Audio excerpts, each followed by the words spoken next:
time for another diet that I keep hearing more about. It's a little confusing to me. So we had somebody email in and they're saying that their friend is on a low FODMAP diet and said it was great for losing weight, but someone else, they said they thought it was specifically only a medical diet. What is it? And is this something that a regular person should go on?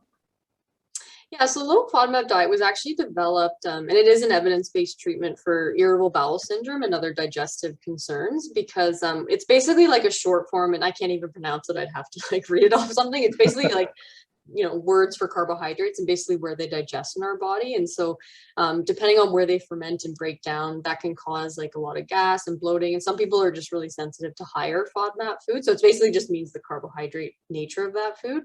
So say, for example, you know, beans are quite high in that, different like cruciferous vegetables, dairy products, wheat, there's a lot of foods that are higher in FODMAP. So it doesn't mean that they're bad for you. If you have irritable bowel syndrome, that could be an option where you could try a low FODMAP diet, but I never encourage it for weight loss. If anything, I try to make sure people are meeting their nutrient needs. So someone can go if they really think it's medically necessary.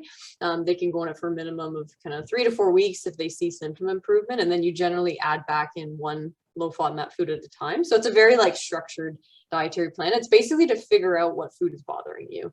So it's a diagnostic tool.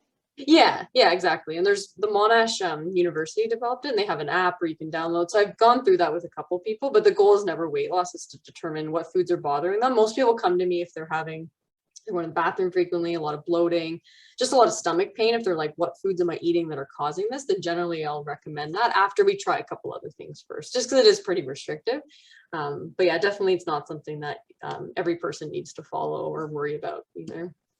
That's handy to know. Thanks very much. Yeah.